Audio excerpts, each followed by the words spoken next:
Salut à toi, c'est Hermès, ton moniteur auto-école, enseignant de la conduite et de la sécurité routière. Aujourd'hui, je te propose un examen complet du code de la route, commenté et corrigé. Allez, on perd pas de temps, on commence tout de suite.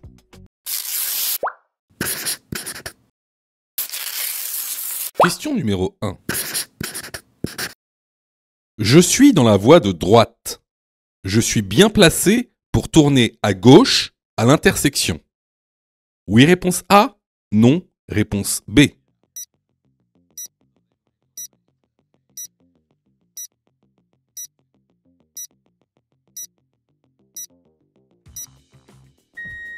Alors, question très intéressante. Regarde le marquage au sol. La voie de gauche est délimitée par une ligne épaisse discontinue. Donc, la voie de gauche est une voie réservée.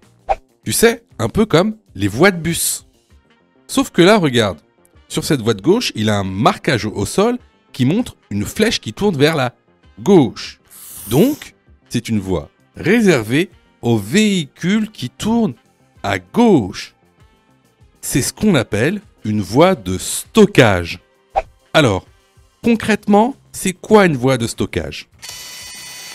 Comme tu le vois sur cette animation, cette voie de stockage sera réservée aux personnes qui veulent tourner à gauche. C'est là qu'on va stocker, donc voie de stockage, c'est là qu'on va stocker les véhicules qui veulent tourner à gauche à l'intersection afin de libérer la voie de droite pour aller tout droit. Donc, pour répondre à la question, je suis dans la voie de droite, est-ce que je suis bien placé pour tourner à gauche à l'intersection ? Ben non. La bonne réponse ici est la réponse B. Question numéro 2. Dans cette situation, je cède le passage au tramway. Oui, réponse A, non, réponse B. Je passe juste après son passage, peu importe la signalisation. Oui, réponse C, non, réponse D.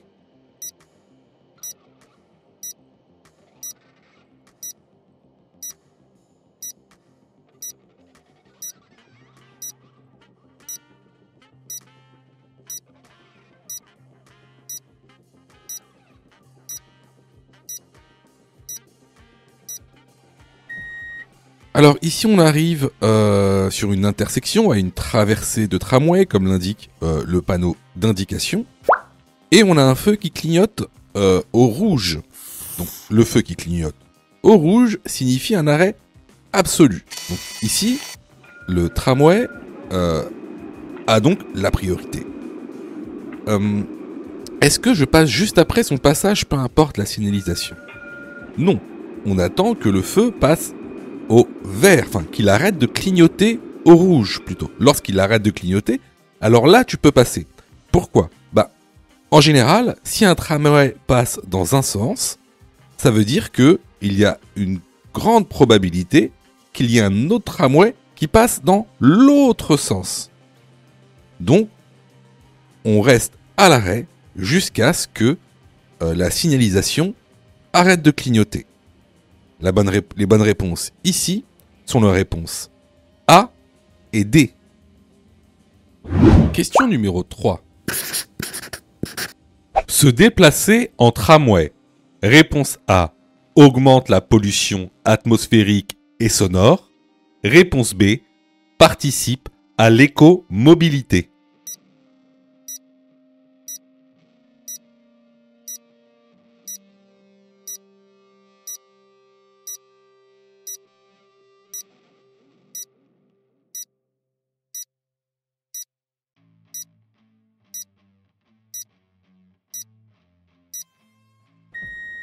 Alors, l'écomobilité, c'est quoi ?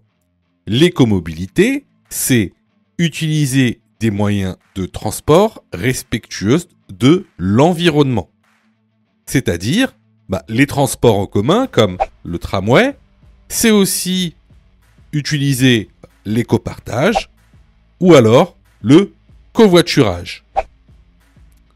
Donc, ici, se déplacer en tramway va participer à l'écomobilité, et ça va réduire la pollution atmosphérique et sonore. Donc, la bonne réponse ici est la réponse B. Question numéro 4. Ce camion transporte des substances dangereuses. Oui, réponse A. Non, réponse B.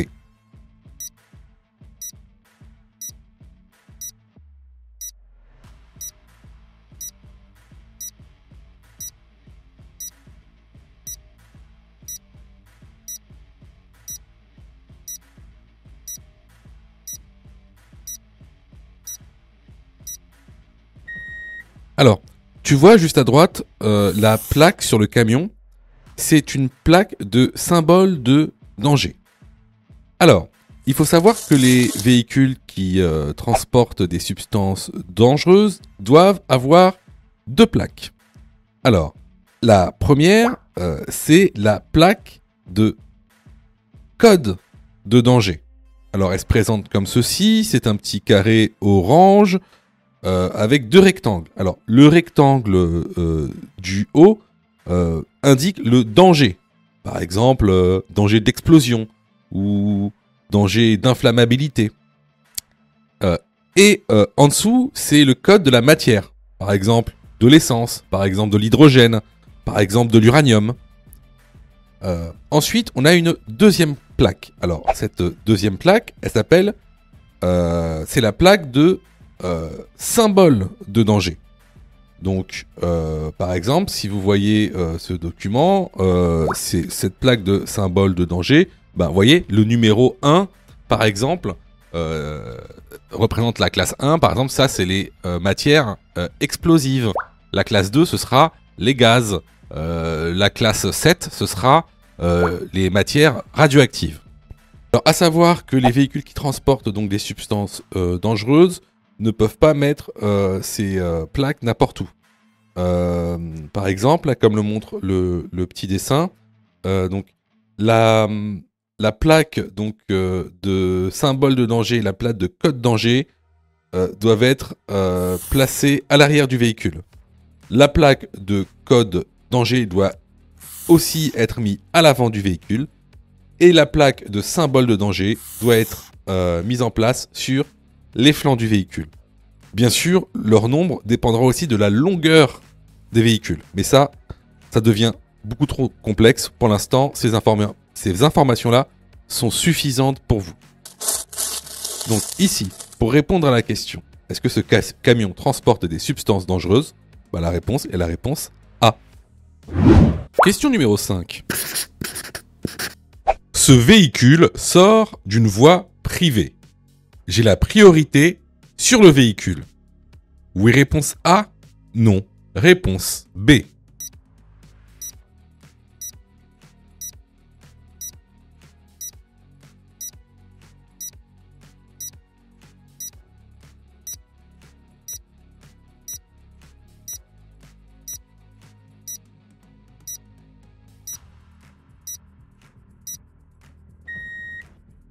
Alors, ce véhicule sort d'une voie privée.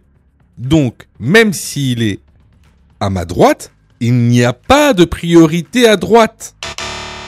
La priorité à droite ne vaut que si le véhicule sort d'une rue quelconque. Là, il sort d'une voie privée, ce véhicule. Donc, il n'a pas la priorité et je n'ai pas à lui céder la priorité. Donc ici, la bonne réponse est la réponse A. Question numéro 6. La ceinture de sécurité est facultative dans un véhicule de particulier. Oui, réponse A. Non, réponse B.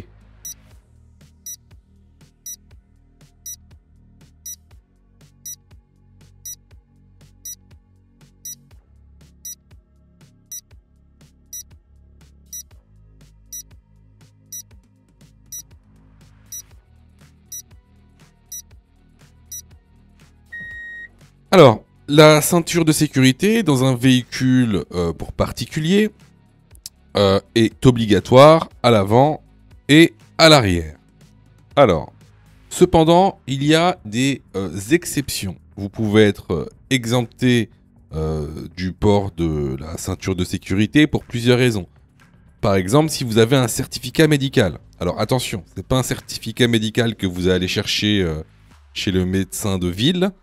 C'est un certificat médical en fait qui est agréé par la préfecture. Vous pouvez être aussi exempté si vous conduisez un véhicule d'intérêt général, si vous conduisez par exemple un taxi ou si vous conduisez par exemple des véhicules qui effectuent des livraisons en porte-à-porte. Voilà, donc il y a des exceptions, hein, mais ça concerne surtout les entreprises privées, hein, par exemple les taxis ou autres. Mais sinon, lorsqu'on est dans une voiture de particulier, le port de la voiture est obligatoire à l'avant et à l'arrière, hors exemption médicale par un médecin agréé par la préfecture. Donc, ici, la bonne réponse est la réponse B. Question numéro 7. Cet usager est bien garé. Oui, réponse A, non, réponse B. Il risque une amende de 135 €. Oui, réponse C, non, réponse D.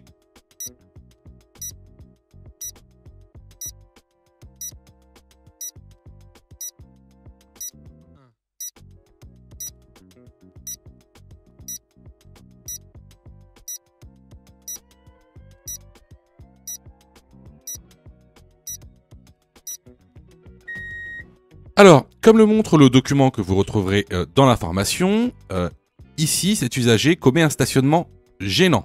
Pourquoi ? Parce qu'il est placé, il est arrêté par un emplacement qui empêche l'accès ou le dégagement d'un autre véhicule. Donc, ici, pour cette infraction, il encourt seulement une amende forfaitaire de 35 €.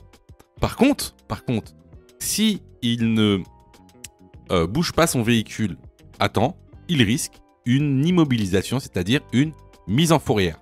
Les bonnes réponses ici sont les réponses B et D. Question numéro 8. La prise de médicaments peut être déconseillée pour la conduite. Oui, réponse A, non, réponse B.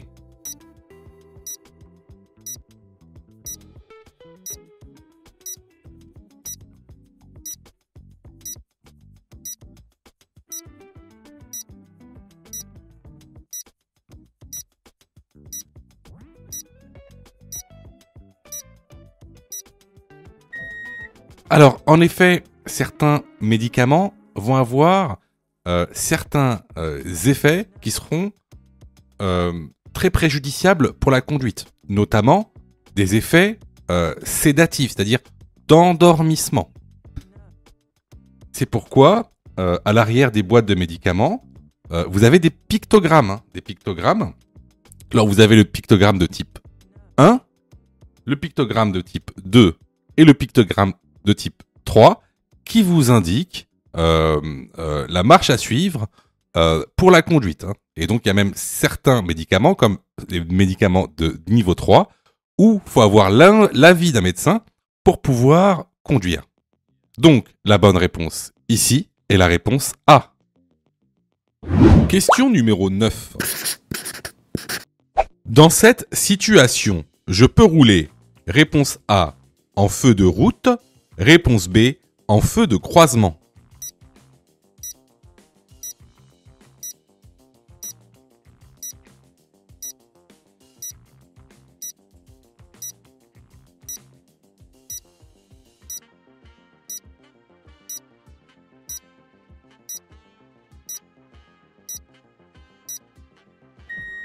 Alors, cette question, elle peut paraître difficile parce qu'elle précise pas si on est en agglomération ou hors agglomération. Cependant, on a un véhicule en face de nous qu'on croise. Donc ici, impossible de rouler en feu de route, qu'on soit en agglomération ou hors agglomération. Donc ici, je roule en feu de croisement. La bonne réponse est la réponse B. Question numéro 10. Le croisement s'avère difficile. Je ralentis ou je m'arrête. Oui, réponse A. Non, réponse B.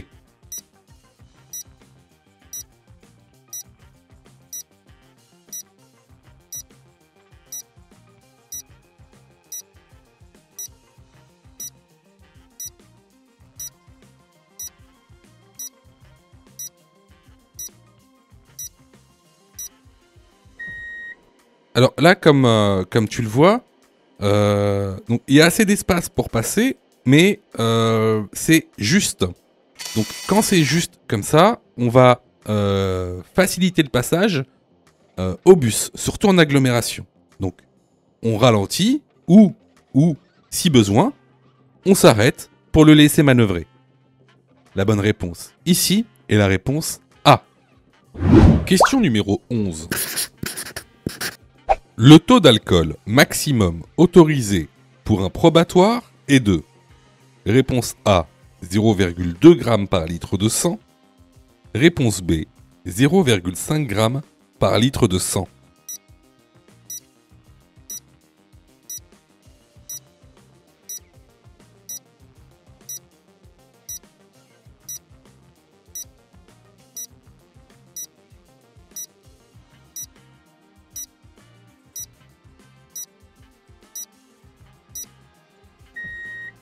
Alors, comme le montre le document que vous trouverez dans la formation, le taux d'alcool maximum autorisé est différent que le soit en probatoire ou non.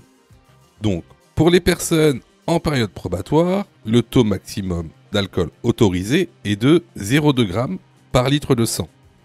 Pour un non probatoire, elle est plus élevée, elle est de 0,5 g par litre de sang. Donc ici, la bonne réponse est la réponse A. Question numéro 12.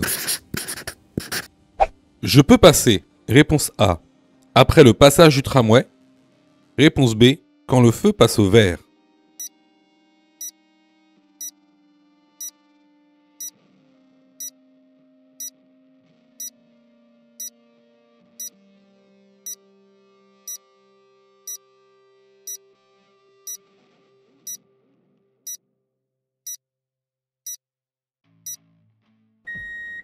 Alors, en général, quand il y a une traversée de tramway qui est régie par des feux de signalisation, c'est qu'il y a une raison. Lorsque le tramway passe d'un côté, il y a de fortes chances qu'un autre tramway, en sens inverse, passe aussi. D'où l'intérêt des feux de signalisation. Donc, après le passage d'un tramway, on regarde toujours la signalisation et on passera quand le feu passera au vert. La bonne réponse ici est la réponse B. Question numéro 13. Lors d'un long trajet, je dois effectuer une pause. Réponse A, tous les 2 heures. Réponse B, tous les 4 heures.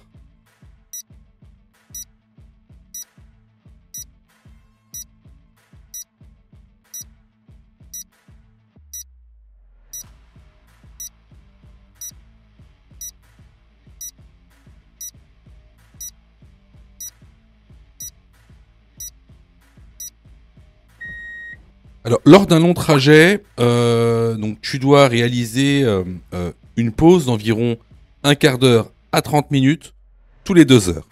La bonne réponse ici est la réponse A. Question numéro 14. Je dépasse le cycliste en laissant un intervalle de sécurité. Oui, réponse A. Non, réponse B.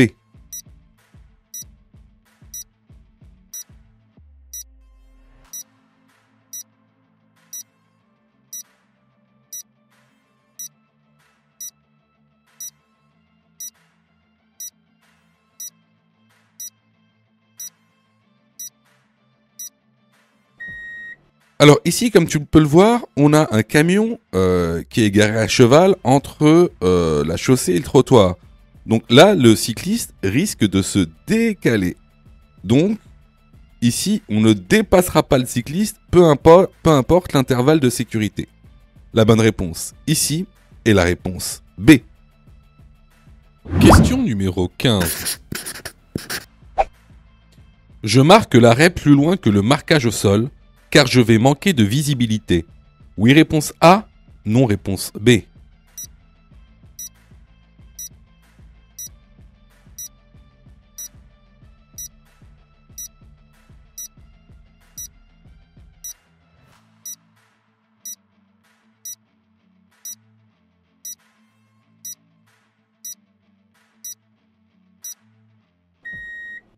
Alors, ici, on est dans une intersection très étroite. Bien sûr, quand je vais arriver au niveau de la ligne blanche du marquage au sol du stop, je vais certes manquer de visibilité, mais je devrais tout de même m'arrêter au niveau du marquage au sol, c'est-à-dire marquer l'arrêt. Hein, je marque l'arrêt toujours au niveau de la ligne. Ensuite, je fais un contrôle physique en me retournant. Et là, de manière précautionneuse, je m'engage dans l'intersection. Mais on doit toujours marquer l'arrêt au stop. Donc la bonne réponse ici est la réponse B. Je vois que tu es super motivé pour avoir ton code. Alors, soutiens la chaîne en t'abonnant et surtout en activant les notifications afin d'être prévenu des dernières vidéos mises en ligne. Question numéro 16. Après un accident, l'autre automobiliste refuse de remplir le constat. A. Je l'oblige. B. Je note sa plaque d'immatriculation.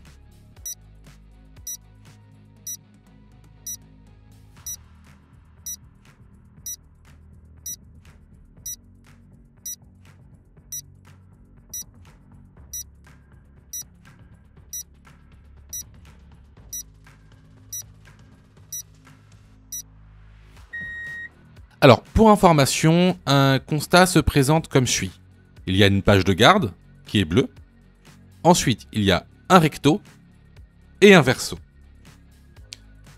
Alors, dans le recto, c'est surtout des cases qui sont pré-remplies.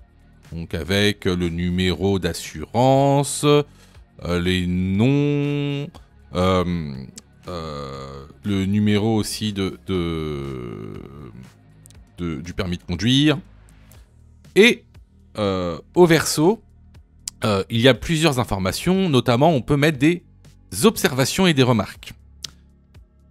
Et la page qui est en verso nous concerne nous. D'accord ? Ce n'est pas à l'autre automobiliste de la remplir. Alors, lorsque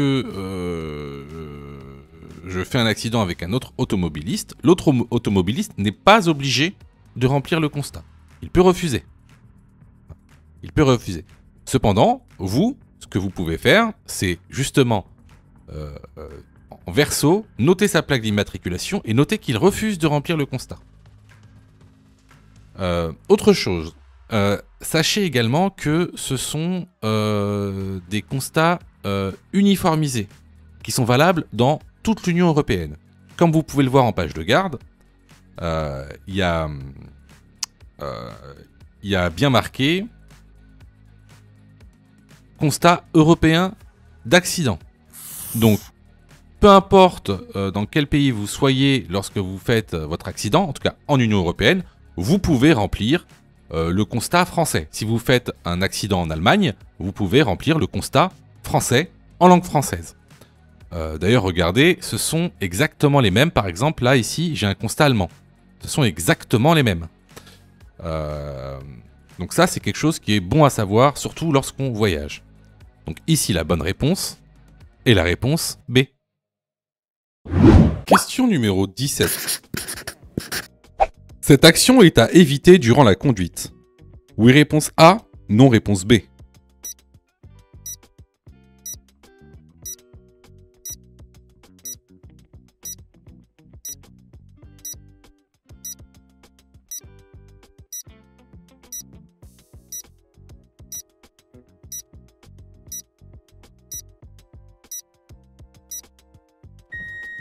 Alors, c'est évident. Utiliser un téléphone, un GPS, même la radio, durant la conduite, diminue votre vigilance et donc augmente les probabilités d'accident. Donc, c'est accidentogène. Donc, lorsqu'on conduit, on ne fait rien d'autre. La bonne réponse. Ici. Question numéro 18. Je peux rouler avec ce véhicule. Oui, réponse A. Non, réponse B.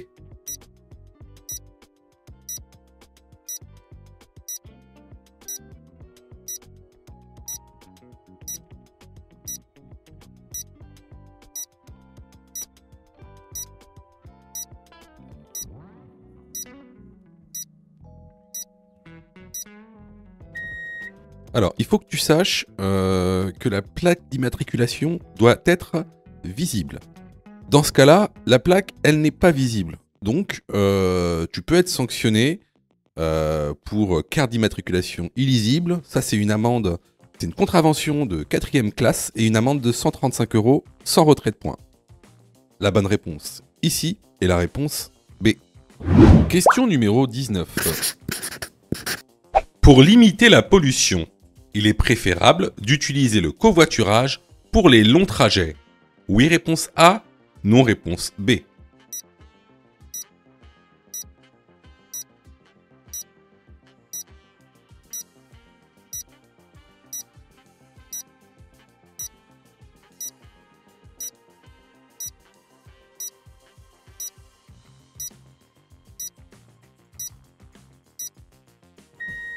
Alors oui, pour les longs trajets, afin de diminuer la pollution, il est préférable d'utiliser le covoiturage. Alors, il est préférable d'utiliser le covoiturage, mais par rapport à quoi? En fait, la question induit qu'il est préférable d'utiliser le covoiturage par rapport à l'éco-partage. D'accord? Pourquoi? Parce qu'en fait, l'éco-partage, c'est de la location de véhicules courte durée. C'est vraiment pour louer une voiture une demi-heure, 1 heure. Alors que si tu veux faire un long trajet, il va falloir passer par une vraie entreprise qui propose des locations, on va dire, entre guillemets, longue durée. Donc, effectivement, pour les longs trajets et limiter la pollution, on va préférer le covoiturage. La bonne réponse ici est la réponse A. Alors là, c'était vraiment une question de cours qu'on voit régulièrement dans la formation. Donc, si vous avez eu faux à cette question, vraiment, je vous incite vraiment à vous former, que ce soit chez nous ou ailleurs. Question numéro 20. Mon téléphone sonne, je réponds. Oui, réponse A, non, réponse B.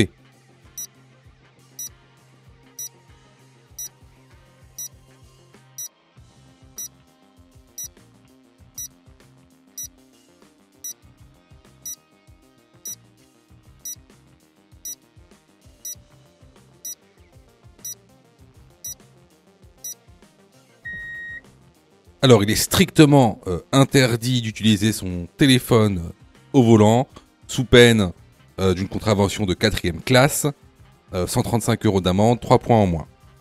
Mais aussi parce que l'utilisation du téléphone au volant multiplie par 3 le risque d'accident. Les bonnes réponses ici sont la réponse B. Question numéro 21. J'ai la priorité à la prochaine intersection. Oui, réponse A. Non, réponse B.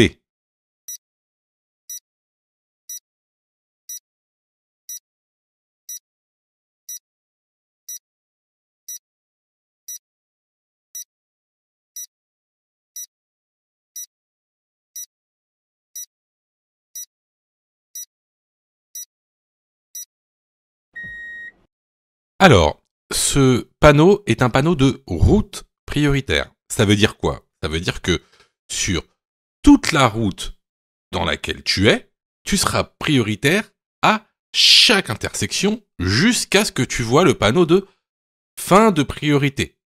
Donc, à la prochaine intersection, tu seras prioritaire. La bonne réponse ici est la réponse A. Sais-tu que Mon Code de la route est aussi une plateforme pédagogique qui te permet de passer ton examen du code à partir de seulement 9,90 €. Et on a même conçu, spécialement pour toi, un programme qui te permet d'obtenir ton code en un temps record. C'est le programme Mon Code en 10 jours. Avec un calendrier de révision personnalisé, un contenu pédagogique par thème conforme à la nouvelle réforme, des nombreux tests d'examen blanc issus de l'examen officiel, accessible sur smartphone, tablette et PC durant 1 an et en accès illimité. Et surtout, cette formation est 100% remboursée en cas d'échec à l'examen. Alors, si tu souhaites obtenir ton code du premier coup sans te ruiner et sans risque, rejoins notre programme en cliquant sur le lien en description de la vidéo. Question numéro 22. La ceinture de sécurité n'est pas obligatoire pour les passagers situés à l'arrière du véhicule. Oui, réponse A. Non, réponse B.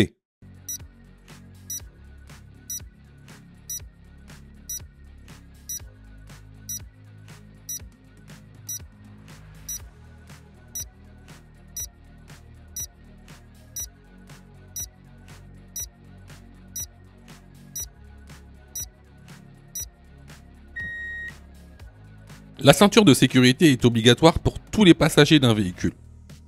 Le passager contrevenant encourt une contravention de classe 4 et une amende de 135 €. La bonne réponse ici est la réponse B. Question numéro 23. À la sortie du tunnel, j'abaisse le pare-soleil. Oui, réponse A. Non, réponse B.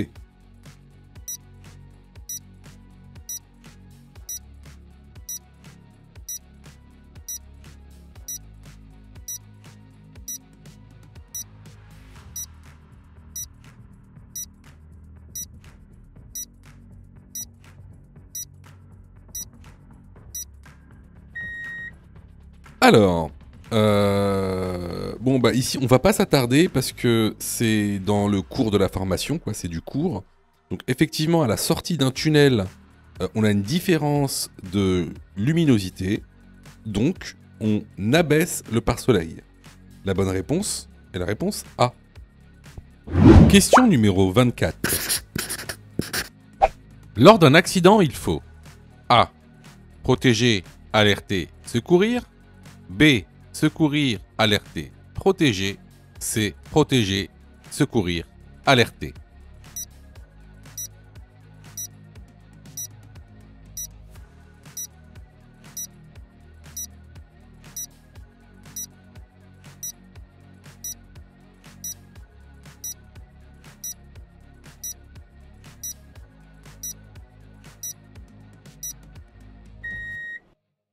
Alors encore une fois, c'est une question donc de cours. C'est la règle qu'on appelle du PAS ou du PA. C'est un moyen mémotechnique pour s'en souvenir. Donc si vous êtes témoin d'un accident, il faut tout d'abord protéger, notamment avec les triangles de sécurité, alerter, donc appeler les secours, puis secourir. La bonne réponse est la réponse A. Question numéro 25. Je peux dépasser ce cycliste immédiatement. Oui, réponse A. Non, réponse B.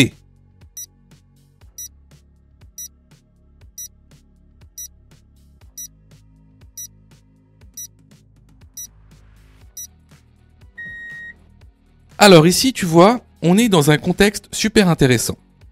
À notre droite, on a un bus à l'arrêt, un arrêt de bus qui dépose des passagers. À la gauche du bus, on a un cycliste et apparemment ce cycliste veut dépasser le bus dans sa propre voie.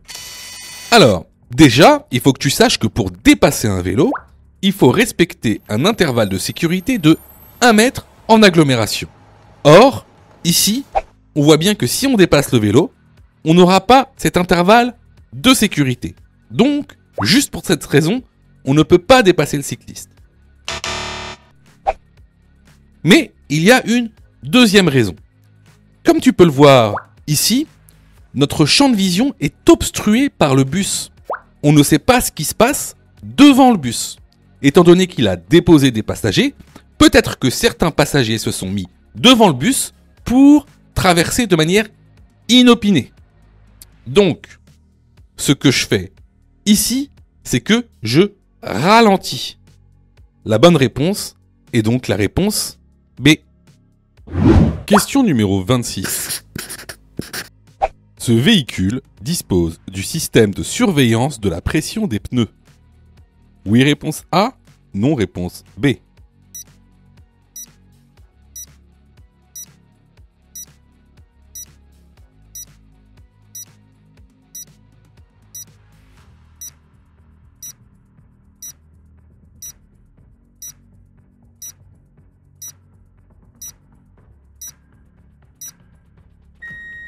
Alors, le pictogramme qui représente que ton véhicule dispose du système de surveillance de la pression des pneus, ou SSPP, c'est ce pictogramme. Alors, si tu remarques bien sur l'image, là, qu'il y a, sur cette étiquette qui est affichée sur la portière, il y a ce fameux pictogramme qui indique donc que ton véhicule dispose bien de ce système. Alors, ça va même plus loin que ça. Regarde bien ce que dit l'étiquette. Alors, à gauche, en jaune, il y a ce fameux pictogramme. Et ce pictogramme pointe vers un livre avec la lettre I. Donc, qu'est-ce que ça veut dire ? Ça veut dire, si tu veux savoir ce que c'est que le système de surveillance de la pression des pneus, lis le manuel du véhicule. Et regarde juste à droite. Juste à droite, tu as deux encarts. En haut avec le numéro 1, en dessous avec le numéro 2. En fait, cette étiquette t'explique comment fonctionne, comment utiliser ce système. Qu'est-ce qu'il te dit ? Il te dit, tout d'abord, numéro 1, tu dois effectuer la pression de tes pneus. Ensuite, en numéro 2, regarde bien, il y a ce pictogramme avec le mot 7, c'est-à-dire initialisation, et en dessous, tu as le tableau de bord avec un petit doigt. Qu'est-ce que ça veut dire ? Ça veut dire qu'il faut que tu ailles réinitialiser la pression de tes pneus sur le tableau de bord. Alors, comment on fait ? Quand tu es sur ton tableau de bord, tu vas donc sur le menu du véhicule, sur Reset détection de sous-gonflage. Donc là, l'ordinateur te demande si tu as bien fait la pression des pneus. Tu dis oui. Et là, tu vois qu'il est marqué pression des pneus enregistrée. En fait, ce qui vient de se passer, c'est que l'ordinateur vient d'enregistrer la pression de tes pneus. Et si un jour, un de tes pneus se dégonfle, ton ordinateur va afficher ce pictogramme sur le tableau de bord. Parce qu'il va te dire, attention, la pression que tu as enregistrée n'est pas du tout la même que celle que je mesure. Donc, il va falloir regonfler les pneus. Donc, la bonne réponse ici est la réponse A. Les vidéos sont totalement gratuites. Donc, abonne-toi pour aider la chaîne. Et surtout, active les notifications pour être prévenu des dernières vidéos et avoir ton code beaucoup plus rapidement. Question numéro 27. Je suis bien placé. Oui, réponse A. Non, réponse B.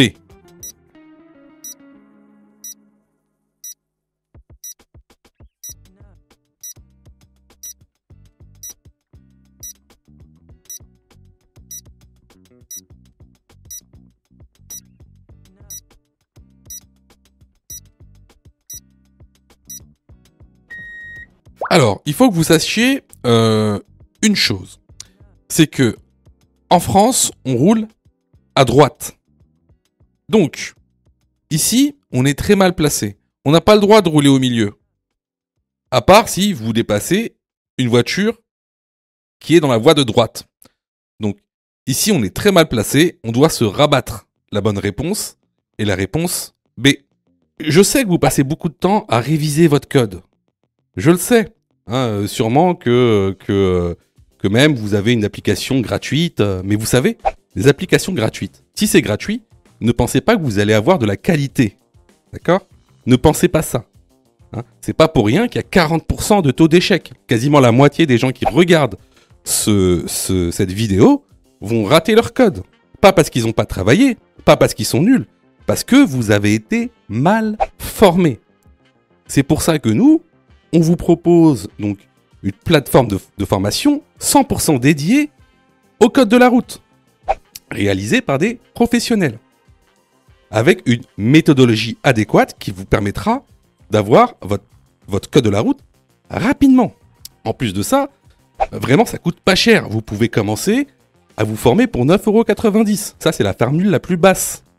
Sinon, vous pouvez même choisir la formule Mon code en 10 jours. Et avec cette formule, vous êtes 100% remboursé si vous ratez votre code. Simplement en envoyant la preuve de votre échec. Donc voilà, moi un petit conseil que je vous donne, surtout si vous êtes trompé à cette question, allez dans la plateforme, formez-vous correctement. Vous allez voir, ça va bien se passer. Pour ça, tu as juste à cliquer sur le lien en description et à choisir ta formule. Question numéro 28. La consommation d'alcool entraîne. Réponse A, une augmentation du champ visuel. Réponse B, une diminution de l'acuité visuelle. Réponse C, une vision floue.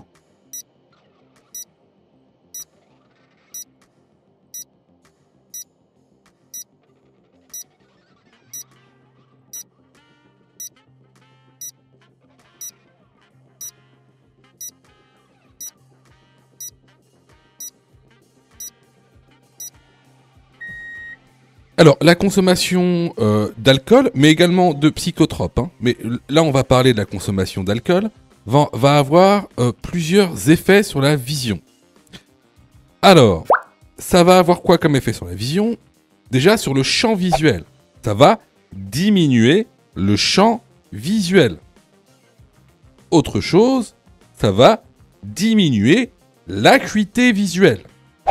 Alors attention, on n'a pas le temps, j'aurai pas le temps ici de vous apprendre ce que c'est qu'un champ visuel et une acuité visuelle, mais sachez que vous devez le savoir avant de passer votre code. Ce sont des notions très importantes, donc pour ceux qui ne savent pas, rendez-vous dans l'information. Et également, qu'est-ce que ça va entraîner la consommation d'alcool? Ça va entraîner ce qu'on appelle une diplopie, c'est-à-dire que vous allez voir flou. Donc, ici, les bonnes réponses vont être les réponses B et C. Question numéro 29. Ce panneau indique réponse A, un emplacement d'arrêt d'urgence. Réponse B, une place de parking.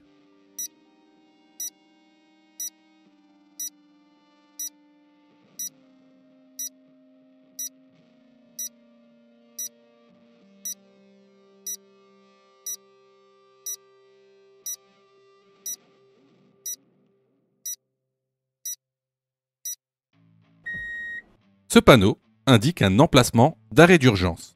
La bonne réponse est la réponse A. Question numéro 30. Question numéro 35. Je ne suis pas assuré. Je risque une amende? Oui, réponse A. Non, réponse B. Je suis responsable financièrement des dégâts occasionnés en cas d'accident. Oui, réponse C. Non, réponse D.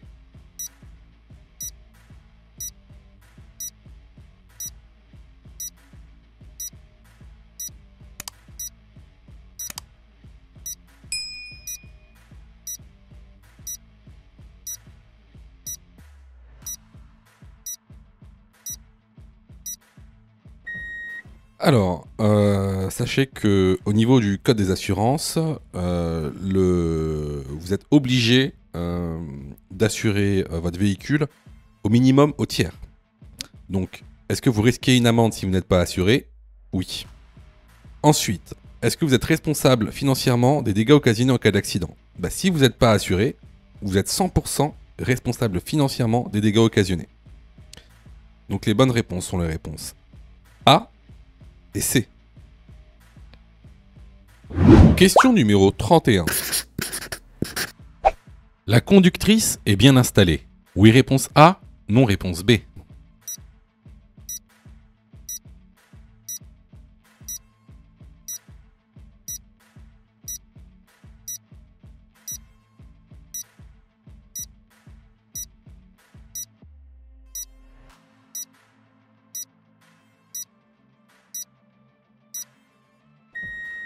Alors ça, c'est une super bonne question.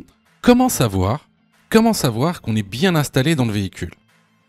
Alors, regardez cette petite image qui est super intéressante parce qu'elle explique bien comment il faut s'installer dans un véhicule. Alors, tout à gauche, vous voyez bien là que le conducteur est trop loin. Il a les bras tendus, les jambes tendues. Là, il est très mal installé. Pareil pour la petite image du milieu. Il est trop proche de son volant, il a le dos courbé, il est mal installé. Alors que tout à droite, il a le dos droit, les bras légèrement fléchis, les jambes légèrement fléchies. Donc ça, c'est une bonne installation. Alors, si on retourne à notre conductrice, on voit bien que son buste est beaucoup trop proche, que ses avant-bras touche le volant et que surtout, ses genoux touchent le tableau de bord. Donc ici, effectivement, la conductrice n'est pas bien installée. La bonne réponse est la réponse B. Question numéro 32. 80% des responsables d'accidents sont des... Réponse A, des hommes. Réponse B, des femmes.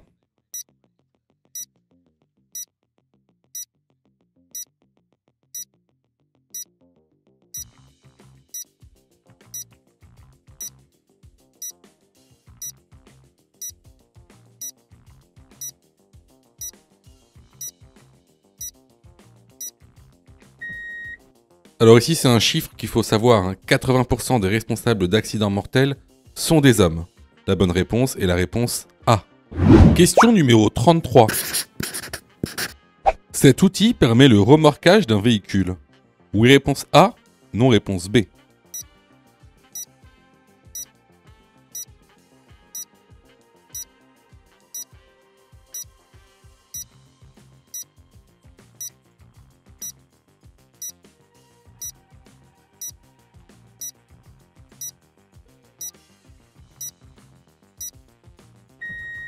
Alors, cet outil, tu peux soit le fixer à l'avant ou à l'arrière du véhicule, comme tu le vois sur la vidéo.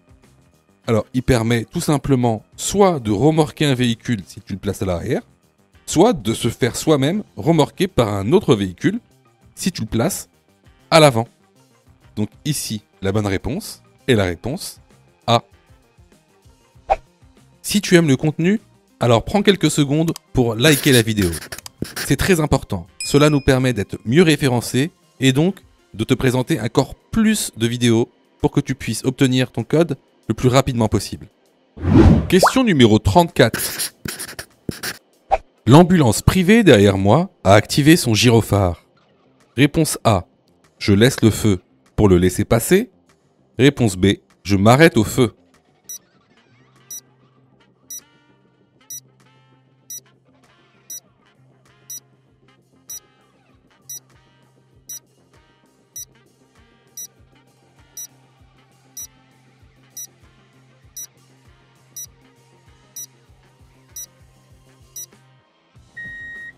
Alors là, on fait très attention. Les ambulances sont des véhicules d'intérêt général bénéficiant d'une facilité de passage. Ce qui n'a rien à voir avec un véhicule d'intérêt général prioritaire. Ce sont deux types de véhicules différents. Les véhicules d'intérêt général qui bénéficient d'une facilité de passage n'ont pas la priorité aux intersections. Dans ce cas, je m'arrête au feu. La bonne réponse est la réponse B. Alors clairement ici c'était une question basique, une notion de cours basique. Donc si tu as eu faux à cette question, je t'encourage vivement à aller te former sur notre plateforme de formation ou ailleurs. Alors surtout ne te dis pas ah ben c'est pas grave. Les examens blancs vont justement m'aider à apprendre le code.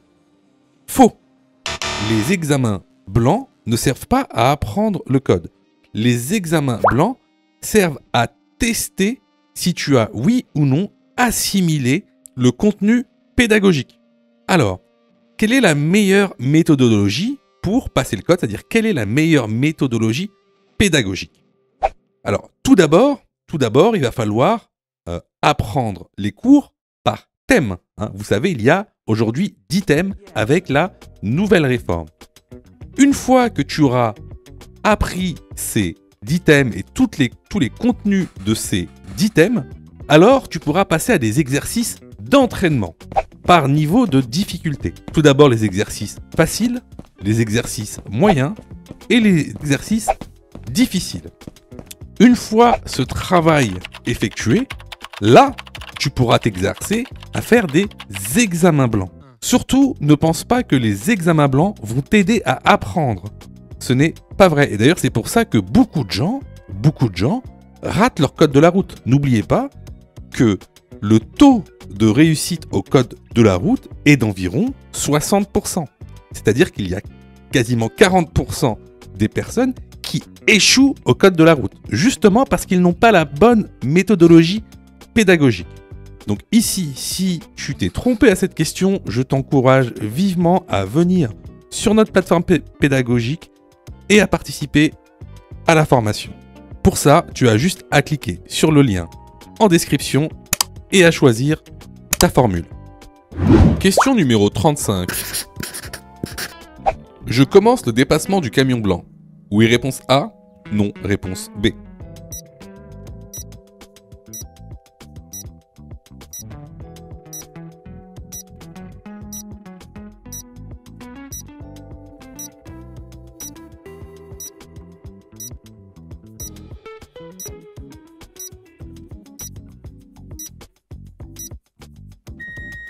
Alors, ici plusieurs choses. Déjà, on sait qu'on est sur une autoroute. Tout simplement parce que on a un panneau sur fond bleu avec marqué au-dessus à 87. On a un camion blanc en face de nous. On sait que sur autoroute, les camions, en tout cas les véhicules d'un poids total à charge supérieur à 3,5 tonnes, ont une vitesse maximale autorisée de 90 km/h. Moi, je roule, regardez, à 127 km/h. Donc, je roule automatiquement plus vite que le camion. De plus, regardez, on va revenir sur la notion de distance de sécurité. Vous savez que sur autoroute, la distance de sécurité est de 2 traits de rive. Donc ici, les 2 traits de rive, on les a pas. Donc en plus de rouler plus vite que le camion, on n'a pas la bonne distance de sécurité. Donc là, effectivement, je dois commencer mon dépassement. La bonne réponse est la réponse A. Question numéro 36. Je vérifie la pression de la roue de secours. Réponse A, une fois par an. Réponse B, à chaque fois que je contrôle les autres roues.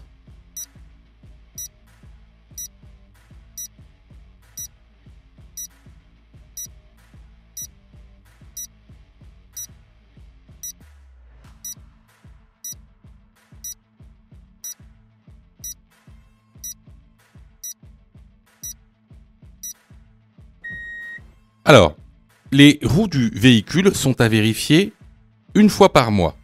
Donc, lorsque je contrôle les roues du véhicule, je contrôle également la pression de la roue de secours. Donc, la bonne réponse ici est la réponse B. Question numéro 37. La route est dégagée. Je maintiens mon allure. Oui, réponse A. Non, réponse B.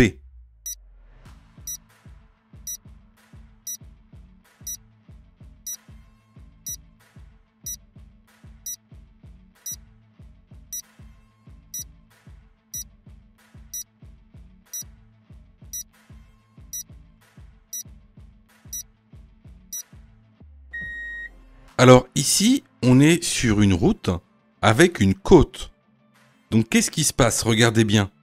Il n'y a aucune visibilité. Après la côte, on ne sait pas ce qui se passe. Donc ce qu'on fait ici, c'est qu'on va ralentir. On ne va pas maintenir son allure, on va ralentir. Donc la bonne réponse ici est la réponse B. Question numéro 38. Question numéro 12. Une conduite supervisée permet d'avoir une période probatoire de 3 ans, réponse A, 2 ans, réponse B, 1 an, réponse C.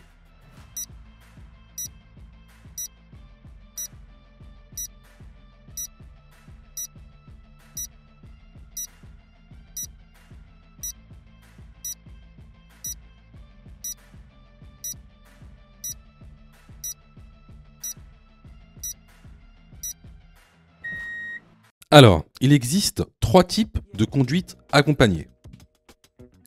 Tout d'abord, on a ce qu'on appelle le permis AAC, donc apprentissage anticipé de la conduite. C'est ce qu'on appelle le plus communément conduite accompagnée.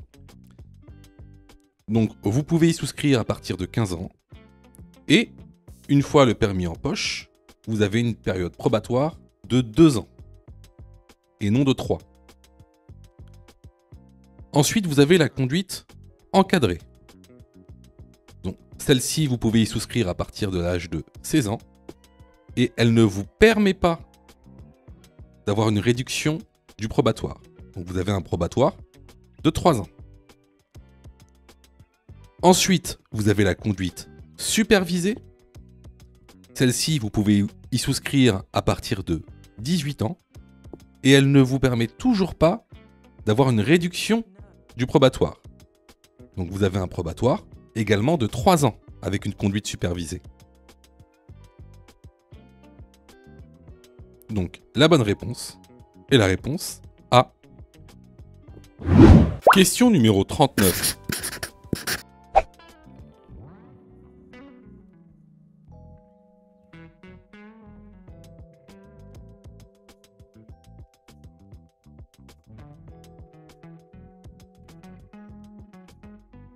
Ce véhicule s'engage sur la route principale. Il bénéficie de la priorité à droite sur les véhicules venant de sa gauche. Oui, réponse A, non, réponse B. Il doit marquer l'arrêt avant de s'engager. Oui, réponse C, non, réponse D.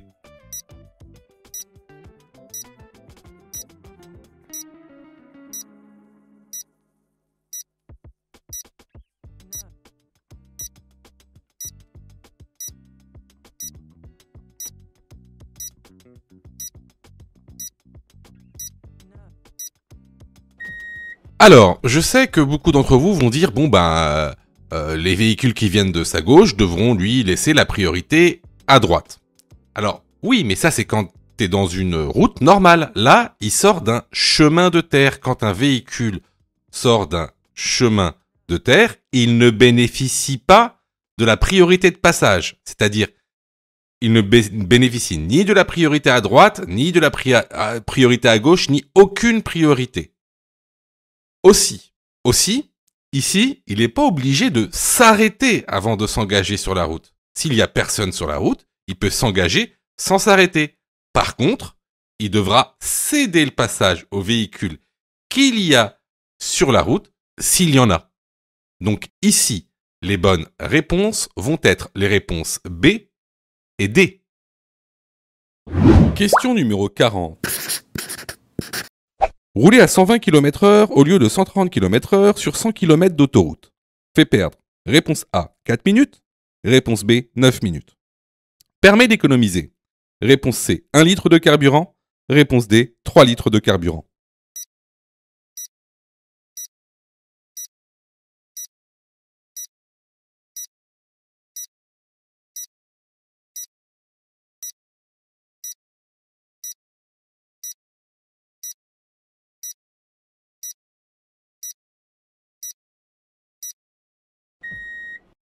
Alors, rouler à 120 km/h au lieu de 130 sur 100 km d'autoroute fait perdre seulement 4 minutes. Si tu veux connaître le calcul exact pour pouvoir calculer cette différence, alors je t'encourage vivement à aller sur la plateforme pédagogique. Car en plus de ça, c'est des questions qui sont très souvent posées au code de la route, nouvelle réforme. Permet d'économiser 1 litre ou 3 litres. Baisser sa vitesse de 10 km/h sur autoroute permet d'économiser 1 litre de carburant sur 100 km. Les bonnes réponses ici sont les réponses A et C. Si tu as fait 8 fautes ou plus, ne panique pas. Rejoins-nous sur notre plateforme pédagogique en ligne en cliquant sur le lien en description de la vidéo. Tu pourras alors choisir la formule qui te convient. N'oublie pas de liker la vidéo et de t'abonner pour recevoir toutes les dernières notifications. Tu peux aussi continuer à t'entraîner en cliquant sur l'une des vidéos qui s'affichent.